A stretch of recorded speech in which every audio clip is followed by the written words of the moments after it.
earning, I'm just throwing it out there, say between 50 and 100 million US dollars for this fight. What are the implications for the UFC afterwards in terms of getting him back into the octagon? Yeah, there's always, I mean, you guys know how I feel about that. If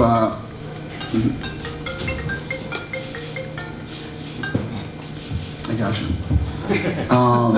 So I had a bunch of guys who worked for us in the UFC, and they made a bunch of money, and they're gone now. You know, you just don't know if he's going to come in and make this kind of money. He might never fight again, but that's part of the deal. You know, this kid has done a lot for this sport. He's done a lot for this company, and this is the fight they wanted. So we're going to give it to him, and if this is the end of his career, then it is what it is. And as Lawrence was just saying, then you know, having yourself, I mean, having been involved, you know, you understand boxing very well, and obviously you understand MMA incredibly well as well. Can you just explain again what you felt being around Conor McGregor? That we know that he's a massive, massive underdog in this fight, but he does have something weirdly special about him, that he might just be able to do the unthinkable. Yeah, no, this kid believes in himself like nobody I've ever seen before. And it's almost this, you know, what he thinks about, he manifests into the reality, and the confidence is incredible.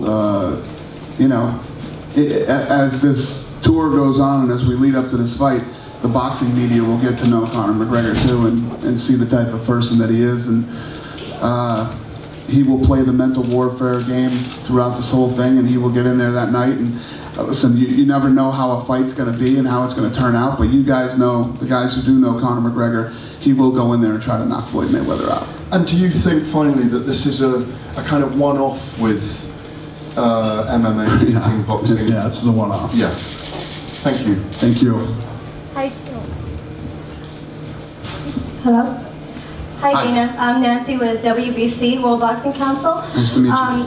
My question is, what is your ultimate goal with this fight? I mean, is it a one-time thing for the fans, or is it something you would like to continue? I don't want to do this every weekend. No, this is going to be as awesome as this is, and as great an event as this is. I'm a one and done in this one. You know, people were asking me earlier if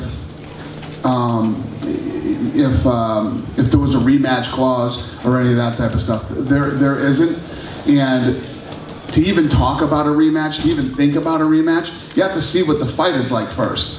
Listen, if Floyd Mayweather versus Conor McGregor is one of the greatest fights you've ever seen in your life, you know, it's probably something that you would have to consider, but otherwise it's just, yeah. I want to go back to my world after this. One more question. Coming from the hardcore boxing fans, a lot of them are boycotting. They're probably even mad at some of us for being here. But I see it more as exposure for boxing coming from that environment. What can you tell those hardcore boxing fans to invite them to watch the Mayweather versus McGregor? Yeah, those are the people that Oscar De La Hoya told to not watch the event. Listen, at the end of the day, this is a fight. It's a fight. Anything is possible in a fight when two men get in there and start throwing punches. You have Floyd Mayweather, who is arguably the greatest of all time, okay?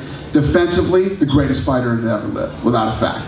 Conor McGregor is 28 years old, a southpaw, and will go in there and will try to knock him out. You know, it's a fight. You either want to see it or you don't. We're not begging anybody to buy the pay-per-views. You don't have to buy the pay-per-views, but if you're interested, buy it. If you're not, do something else. Last couple of questions. Dana, I've seen a Zuffa boxing shirt here, and then obviously we see McGregor Sports and Entertainment. Is the UFC a stakeholder in McGregor Sports and Entertainment? No. Okay, and then you've mentioned that this is not something you want to do every week, but at the same time you're saying that this could be a great thing for the future of combat sports. So how can you elaborate on that a little bit? How do you really think this is going to impact, you know, future collaborations between MMA, boxing, and just overall combat sports? Yeah, I don't know. That's a good question. I don't know, but I don't even know how to answer that question. I don't know if I've ever been stumped at a press conference before.